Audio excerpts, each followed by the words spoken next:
भी आजकल के भी लड़के हैं, जिस तरह रिजवान है, बाबर है, सारे नमाजी हैं। फजर की नमाज, मैं केपीएल में लीग खेलने गया, 5 फ्लोर थे, 5 टीमें थी।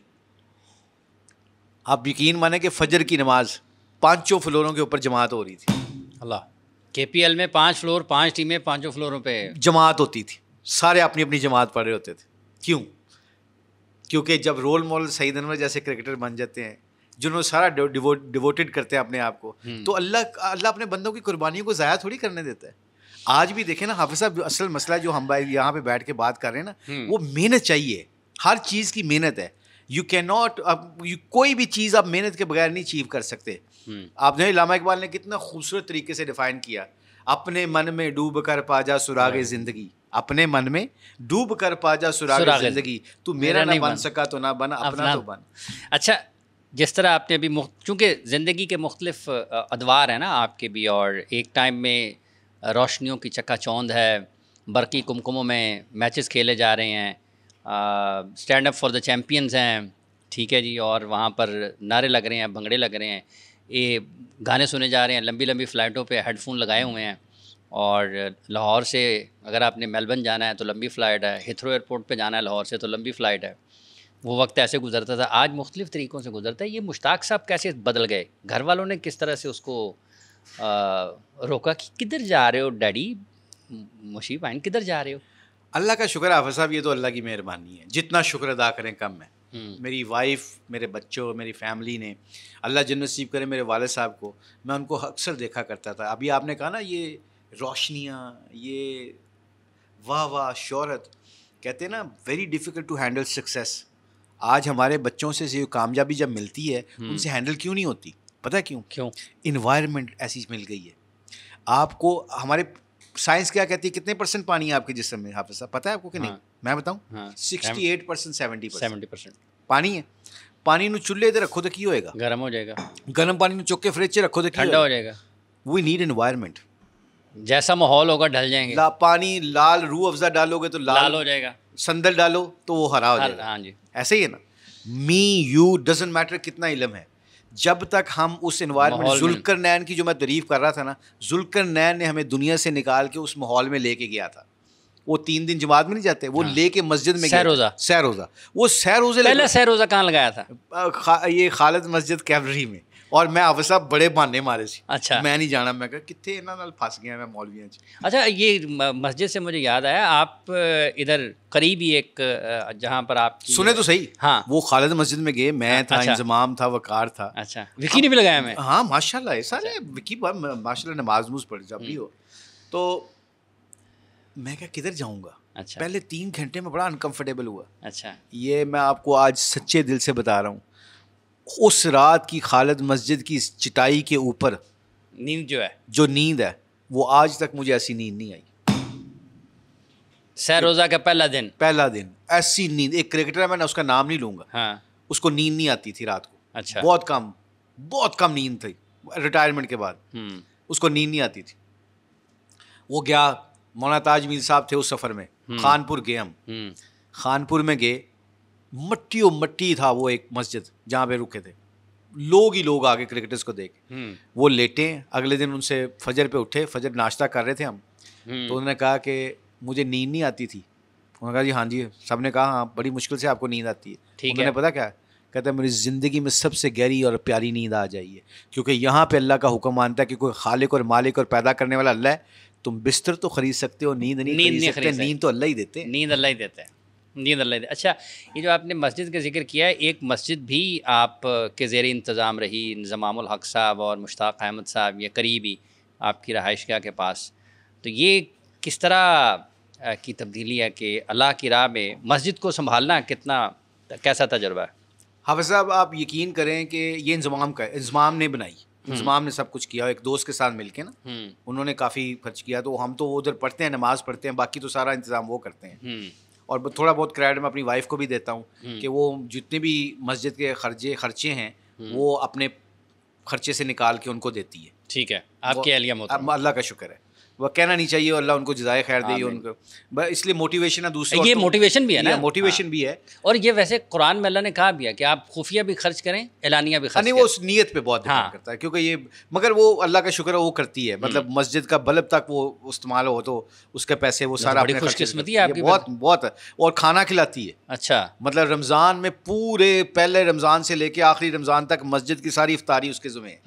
अल्लाह का शुक्र है। इसलिए मेरी जितनी भी बहनें भाई सुन रहे हैं, और ये मोटिवेशन ही है बेसिकली। और दूसरी सबसे इंपॉर्टेंट चीज़ मैं बात बताऊँ, हमारा एक क्रिकेटर है, ये तो इंतज़ाम ने बनाई, अपनी जगह दे दी, उसका यार मस्जिद बनाओ यहाँ पे लोग नमाज पढ़ें, ये मोटिवेशन देखिए। एक क्रिकेटर है हमारा हाफिज़ साहब, मैं नाम नहीं बताऊँगा, वो ना, मैं उसके साथ ट्रेनिंग पे एक दिन गया कदाफी स्टेडियम में, उन दिनों मैं खेला करता था, तो प्रैक्टिस पे गए तो गाड़ी में जा रहे, तो उसने ना लेट हो रहे थे हम, तो उसने गाड़ी यू टर्न मारा। तो मैंने कहा भाई लेट हो रहे, किधर जा रहे हैं, क्या कोई घर चीज़ भूल गए हो? कहता नहीं नहीं चुप। मैं, उसने दोस्त था, उसने यू टर्न मारा, एक जो सिक्योरिटी वाले बाबे नहीं होते नीली वर्दी पहन के, टुट्टी सी साइकिल, टुट्टी सी साइकिल और टुट्टी चप्पल पेशावरी, मुझे आज भी वो सीन याद है। और वो साइकिल पे बेचारा टुट्टी साइकिल पे जा रहा था, आज तक टक टक टक टक टक टक, ये गाड़ी की उसने घुमाई है, ये देखता है, क्योंकि जो चीज़ इंसान देखना चाहता है अल्लाह उसको दिखाता है। ये गया है और गया के टर्न मारी है, पता नहीं उसने कितने जेब से पैसे निकाल के उस बाबे को दे दिए। उस बाबे ने इस तरह देखा उसकी तरफ, मैं गाड़ी में बैठा हूँ साथ, इस तरह देखा उस क्रिकेटर की तरफ, उन्हें पता कि क्या, अल्लाह तेरा भला करे,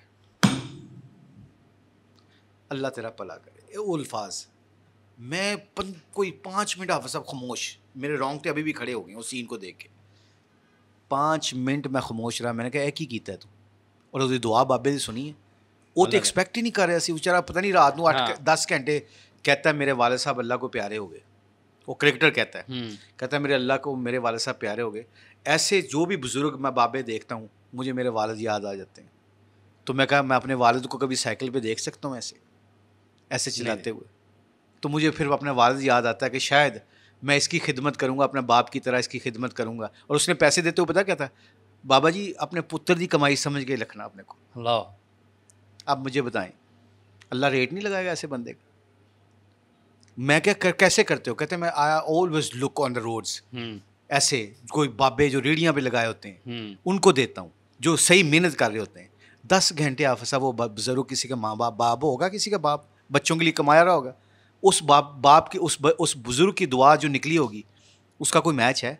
ये आजकल के क्रिकेटर कर रहे हैं। वही बंदा कह रहा है कि और बताऊँ आखिरी बात, वो कह रहा है कि मैं संडे वाले दिन रेस्टोरेंटों में जाता हूँ छुप के, अच्छा हुड्डी पहन के ना, मैं जाता हूँ अपने ड्राइवर को कहता हूँ, खोखों के ऊपर मजदूर नहीं जाते जो घर से काम आते हैं, जिनके पास नाश्ते के पैसे नहीं होते, जो मजदूरी ढूंढ रहे होते हैं कंस्ट्रक्शन पे, हो इट्टा चुकन वाले दूसरे जो अमिया उजरत पे काम करते हैं।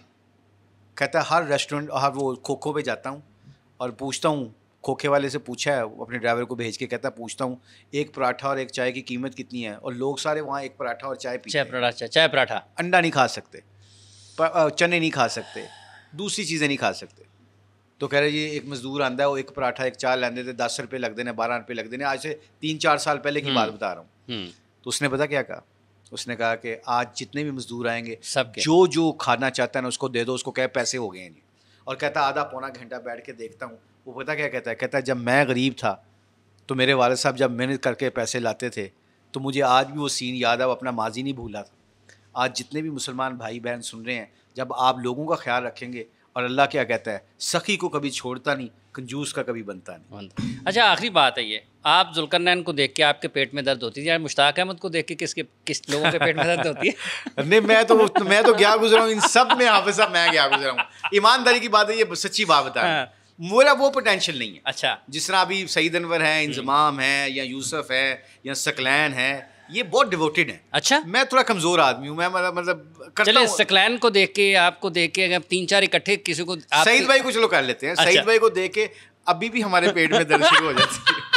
और छुट्टो दूसरे दी गल, अभी भी हमारे पेट में दर्द हो शुरू हो जाती है। मगर ये बहुत ऊंचा काम है, ये लोगों को अल्लाह की तरफ बुलाना। दाऊद अलैहिस्सलाम ने कहा था, ए मेरे दाऊद अलैहिस्सलाम ने कहा अल्लाह मुझे अपना महबूब तरीन बंदा बना ले।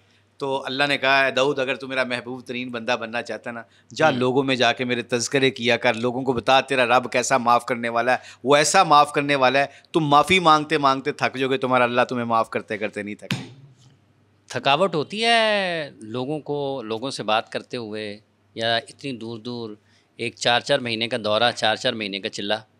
मैं एक दफ़ा एक सफ़र में था किसी के साथ जमात में, तो लोगों ने मुझे पहचान लिया। अच्छा। उसके बावजूद 4 बंदे मेरे साथ थे। हाँ।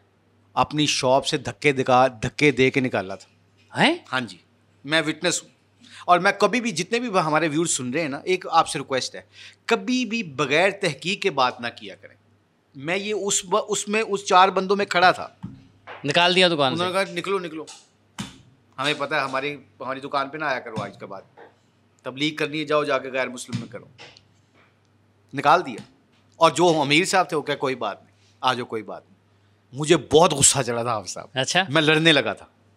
मैं कहा यार तुम्हें तमीज़ नहीं है, तुम्हारे लिए कोई ना बेचारे चंदा ले रहे हैं ना कुछ मांग रहे हैं, अल्लाह का पैगाम लेके आ रहे हैं। मैं लड़ने लगा तो जो अमीर था ना, हाँ। जमात का, उसने क्या कहा, उसने कहा छोड़ दो यार, कोई बात नहीं। और खुदा की कसम उस शख्स को मैंने एक जगह पे देखा, उस 2 क्रिकेटरों के दरमियान। I was witness. 6 महीने के बाद अल्लाह ने मुझे दिखाया। एक जगह इफ्तिताह खोल रहा था, इफ्तिताह हो रहा था, फीता काटा जा रहा था, यूसुफ फीता काट रहा था, चलो नाम बता देता हूँ। हाँ। यूसुफ फीता काट रहा था और वो बंदा वहाँ खड़ा था और वो आके पता लाइन में लगा हुआ था, और वो मुझे और यूसुफ को कह रहा था तस्वीर खिंचवानी है। वो मेरे पास आया तो मैंने कहा याद है वो 4 बंदे तेरी दुकान जाए सी? वो कहता मुश्ताक भाई मुझे याद आ गया, माफ़ कर दे। यकीन करें, मैं कहा उस क्रिकेटर को, जो बेचारे वो जो जमात वाले तुमने हमें निकाला था, क्या फ़र्क पड़ा तुम्हें अगर सुन लेते 2 मिनट बाद? आज अगर मैं तुम्हें बदतमीज़ी करूं तुम्हारे साथ, या यूसुफ बदतमीज़ी करे, तुम्हें कैसा लगेगा? कहता है ये आज के बाद ये कभी ज़िंदगी में किसी से नहीं करूंगा। एक हमारा खिलाड़ी, मैं जा रहा था अभी NC के पास, ऐसे एक्सीडेंट होने लगा, हावा साहब गाड़ी लगने लगी है, उसने बहुत गंदी गाली दी हम दोनों को। मैं भी गाड़ी में बैठा होता, उसने वो खिलाड़ी था ना, उसने ड्राइव कर रहा था, गाड़ी लगते लगते रुकी NC के बिल्कुल पास, कदाफी स्टेडियम के पास। तो गाड़ी रुकी तो वो बंदा पता नहीं किस प्रॉब्लम में होगा, क्या उसकी टेंशन चल रही होगी, उसने इतनी गंदी गाली दी, वो साफ सुनी गई। अब इंसान इस गाली, आजकल क्यों लड़ाइयाँ होती हैं गाली पे, उसी पे। इस क्रिकेटर ने एकदम गुस्सा आने लगा, तो पता नहीं इसने क्या किया, इसने उसकी तरफ देखा, मुस्कुराया, ऐसे मुस्कुरा के कहता है कसूर उस बंदे का। हाँ। ये खिलाड़ी के कहता है, और वो बंदा ने गाड़ी ऐसे निकल रहा है और ये हाथ जोड़ के उससे कहता है माफ़ कर दो, मेरा कसूर, ये हमारा बड़ा मशहूर। अब वो जैसे गाड़ी क्रॉस करके जाने लगा ना, तो उसने पहचान लिया उस खिलाड़ी को, और उसकी आंखें बता रही थी, शर्मिंदा भी थी उसकी आंखें, और वो बड़ा एम्बेरस फील कर रहा था। तो मैंने कहा यार ये इसने गाली दी, तुम चुप करके इसको बताते तो सही भाई, कसूर भी तेरा और तू गाली दे रहा है, तुम्हें तमीज़ नहीं है बात करने की। तो आगे से क्या कहता है हमारे नबी ने यही तो सिखाया है कि हक के ऊपर है कि हक छोड़ो। अब जो मैंने इसके साथ अमल किया ना, वो खिलाड़ी कहता है जो मैंने अमल किया ना इसके साथ, ये हमेशा याद रखेगा और इंशाल्लाह अब किसी को गाली भी नहीं देगा इस अमल की वजह से। बहुत बहुत शुक्रिया मुश्ताक साहब आपका, आपने अपना कीमती वक्त दिया और अपनी ज़िंदगी के मुख्तलिफ तजर्बात हमारे देखने वालों, सुनने वालों तक पहुँचाए। हम उम्मीद करते हैं कि यकीनी तौर पर यहाँ से कुछ ना कुछ खैर ज़रूर सामने आएगी और लोगों को अपनी ज़िंदगियों में बेहतरी लाने का मौका ज़रूर मिलेगा। हम सब जाने से पहले एक बात कर दूं, जरूर, जितने भी हमारे मुसलमान भाई हैं, जितनी हमारी मुसलमान बहनें बात सुन रही, एक तो बच्चों के साथ टाइम गुजारें, ठीक है, उनकी बातें सुनें, उनको दीन खुद सीखें और उनको सिखाएं, ठीक है, अल्लाह ने हमें इल्म दिया है। और दूसरा, जो मर्द हज़रात में कोशिश किया करें मस्जिद में नमाज़ पढ़ने की, और थोड़ी सी इन्वायरमेंट अपनी बदलें, थोड़ा सा टाइम अल्लाह के दीन को दें, इंशाअल्लाह ताला जजमेंटल ना हो, बस खुदा का वास्ते शुक्रगुजार नेशन बन जाए, हर वक्त शुक्रगुजार करें। और दूसरा, जजमेंटल ना हो। तीसरा, नमाज का एहतमाम करें और अपने घर वालों के साथ अच्छा सलूक करें। ये 3-4 मोटी मोटी चीज़ें पकड़ लें और अपनी मैं को मार लें। बुल्ले शाह गल ताइयों मुकदी जो मैं नू दिलों मुकाइए। बुल्ले शाह गल ताइयों मुकदी जो मैं नू गलों मुकाइए। और इसके साथ साथ ही इस सेशन का वक्त भी अपने ख़त्म को पहुंचता है। मुश्ताक साहब आपका बहुत बहुत शुक्रिया, आप हंसते मुस्कुराते रहें और इसी तरह सेहत और तंदुरुस्ती के साथ दुनिया में जहाँ कहीं भी आपको मौका मिले पाकिस्तान की नुमाइंदगी करते रहें और अपने जो मजहबी ख़यालात हैं वो भी लोगों तक पहुंचाते रहें और लोगों की ज़िंदगियों में सहूलत का, आसानी का, खुशी का ज़रिया बने। बहुत बहुत शुक्रिया आपका। समा पॉडकास्ट के साथ हाफिज़ मोहम्मद इमरान आपसे इजाज़त चाहता, अपना बहुत सा ख्याल रखें, आपसे दोबारा मुलाकात होगी।